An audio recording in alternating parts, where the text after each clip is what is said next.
Hi everyone, my name is Mark with OUCARES, and this week I'm going to be talking about the 4 functions of behavior.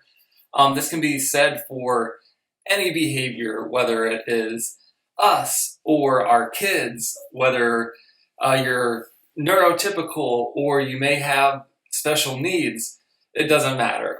All of our behavior serves some function, and they can be classified and categorized into the 4 functions of behavior that I'm going to talk about today. So, I guess looking at the functions of behavior, we always talk about that antecedent or something that happens right before a behavior or signals the presence of a behavior, then that behavior happens, and then we have that consequence after the behavior. And the ABCs of behavior was something I talked about last week in our weekly video, so please feel free to go back and check that video out.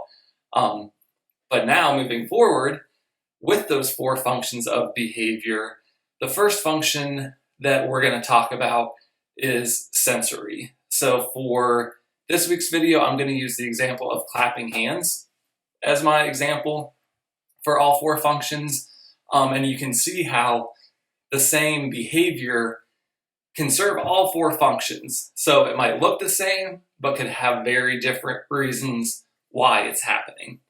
So for sensory related functions, all this does is simply provides, again, some like stimulation or that sensory input to the person.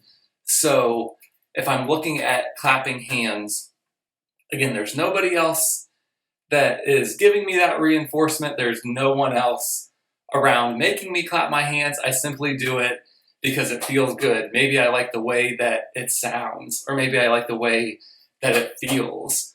Maybe I like to clap, again, more quietly, or maybe I like to do louder and bigger claps. But again, I'm getting that sort of self-satisfaction out of it and doing it because I enjoy doing it.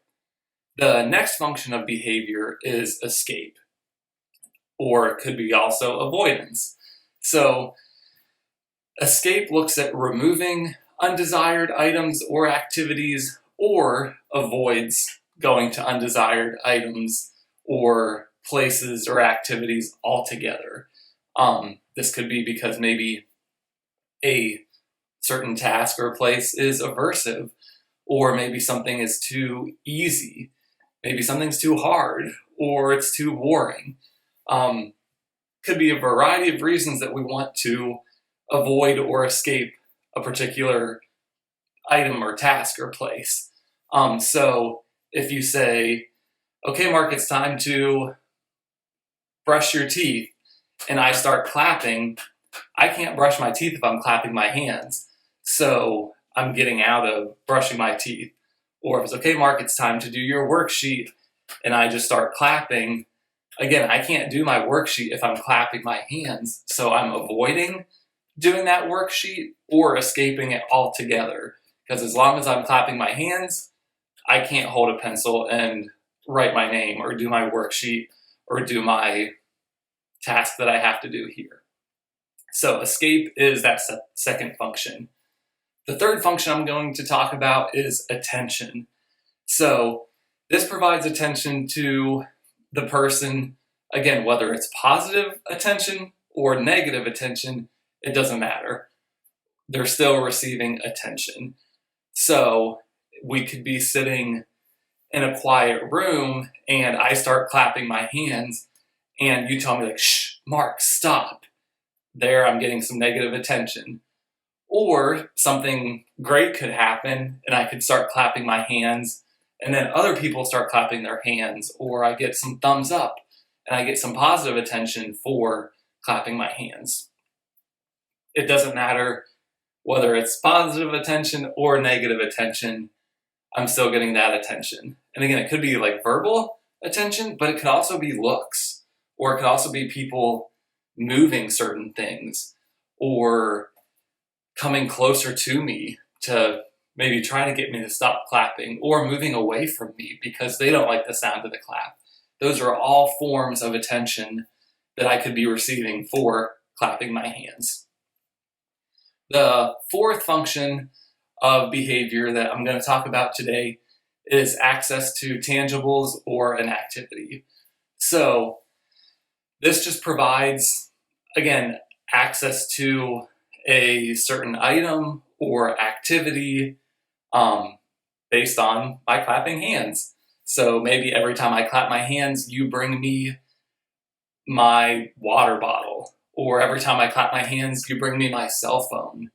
Or every time I clap my hands, we get to go for a walk.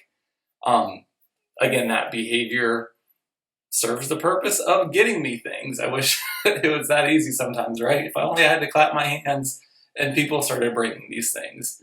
But that's the fourth function of behavior, is access to tangibles or activities. In a future webinar, I'm going to talk about different interventions that match these four functions of behavior, and some possible things that you can try at home. And again, maybe it's something that a behavior we don't need to change and is totally acceptable and is something we love and it's something we want to continue. So how can we continue to reinforce that behavior and make sure that we're maintaining that behavior? Maybe it's a behavior that might be a little more challenging in nature, so we're looking for ways to change that behavior or shape it into something a little more acceptable or something a little more functional. Again, behavior change can be for the positive, and it's not always a bad thing at all. We change our own behavior constantly. So again, this can be done for positive reasons and for good reasons. So keep an eye out for the future date of that webinar, because again, we now have our four basic functions of behavior, and then we're going to talk about what do we do with those functions, where do we go from here, and what comes next. So I hope you guys enjoyed this week's video, learned those four functions of behavior. Maybe you apply it to your own behavior this week and think about why you engaged in a particular behavior or did something, and can also apply it to your loved one. So until next week, I thank you guys for watching and take care.